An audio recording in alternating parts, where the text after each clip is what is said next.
দোতলার দক্ষিণের ঘরটা তার ছিল। দেওয়ালে বিশাল বিশাল রঙিন পোস্টার, দরজার ঠিক উল্টো পিঠে হাস্যমুখ সুনীল গাভাস্কর। ওর ঘরের লাগোয়া বাথরুমের দরজায় নির্মেদ বেশিবহুল স্ট্যালোনের নির্মম মুখ। ওর পড়ার টেবিলে অনেক বই, অনেক খাতা, তার চেয়েও অনেক বেশি দেশি বিদেশি পেন। টেবিলের নিচে একটা বুল ওয়ার্কার, আলনায় এখনো ঝুলছে জিন্স, ডেনিম, রংচটা দামি শার্ট প্যান্ট। দোতলার দক্ষিণের ঘরটা ওর ছিল, খোকনের, আমার ছেলের। ওর একেবারে একার দখলে ছিল ঘরটা। বাইরে থেকে ফিরেই ও ঢুকে পড়ত ওই ঘরে, ওর নিজের একান্ত আপন সাম্রাজ্যে। অনেক রাত অবধি জেগে ও পরীক্ষার পড়া তৈরি করত। আমি কাপে করে ওকে দুধ দিয়ে আসতে ওপরে উঠতাম। দেখতাম আমারই ছেলে ধীরে ধীরে কত বড় হয়ে উঠছে। জানলার পাশের জুঁইফুল গাছটা থেকে ভারী মিষ্টি গন্ধ আসত। আমাদের দোতলাটা একেবারে মম করত। তবু ওই সুগন্ধ ছাপিয়ে আমি যেদিন প্রথম সিগারেটের ধোঁয়ার গন্ধ পেলাম, রাগ করিনি। বুঝেছিলাম ছেলে আমার বড় হচ্ছে।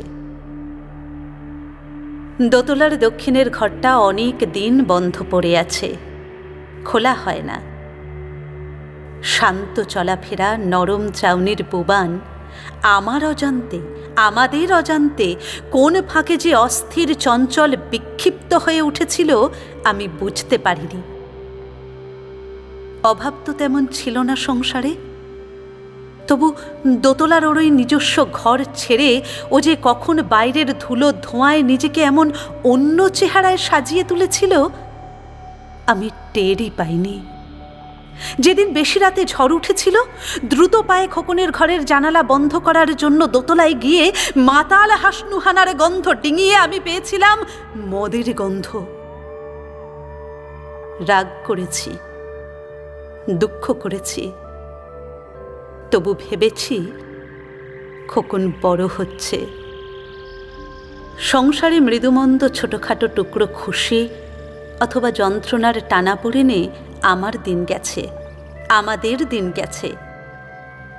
খোকনের দিন গেছে অন্য রকম টানাপোড়েনের বনেটে।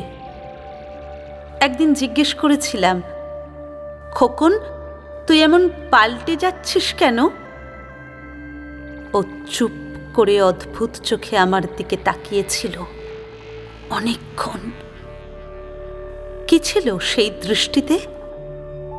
বিরক্তি, ক্ষোভ, অভিমান, ক্রোধ?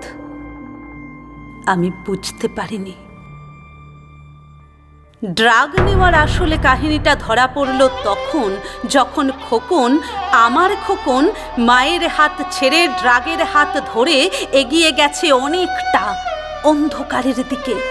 তারপর আমারই চোখের সামনে আমার বুকটাকে ভেঙে দোলে মুচড়ে খোকন দ্রুত পাল্টে যেতে লাগলো। অস্থির চোখ, সবসময় আনমনা, চোয়াল কোষে কি যেন সবসময় ভীষণ এক ক্রোধকে চেপে রাখা মুখ। ভয়ে আতঙ্কে আমার মাথা ঘুরতে লাগলো।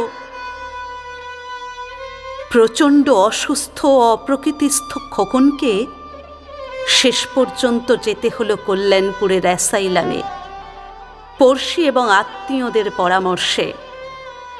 ওখানে একদল ডাক্তার আর ভালো মানুষ ওদের মতো বেলাইন হয়ে যাওয়া গাড়িকে লাইনে তুলে আনার জন্য প্রাণপাত করে চলেছে।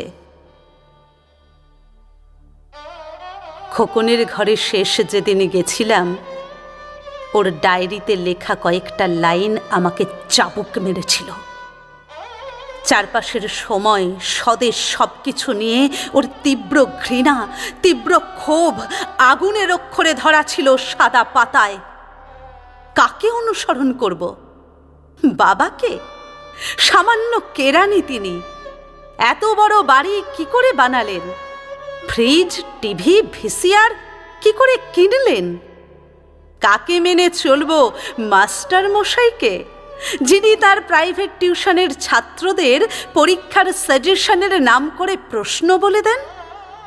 কাকে আদর্শ করব? মন্ত্রী, নেতা, পুলিশ, বিচারক? কাকে কাকে? মা, তোমরা খবরের কাগজে পড়ো, অথচ একদিনও লজ্জায় ঘৃণায় তোমরা বিষণ্ণ হয়ে ওঠো না তো? আমার অবাক লাগে। আমি আর পড়তে পারিনি, পড়তে চাইনি। খোকন যাবার পর দক্ষিণের ঘরের দরজা খোলার সাহস হয়নি আমার। কে জানে, কাঠচাঁপা, জুঁই, হাসনুহানার গন্ধ ডিঙিয়ে আরও কোনো ভয়াবহ গন্ধ, অথবা ডায়েরির অন্য কোনো পাতায় আরও কি ভয়াবহ বিস্ফোরণ জমা হয়ে আছে। প্রতীক্ষায় আছি, খোকন ফিরে আসবে, ওর ঘরটা নতুন করে সাজিয়ে দেব। পথ চেয়ে তাই বসে আছি, বসেই আছি।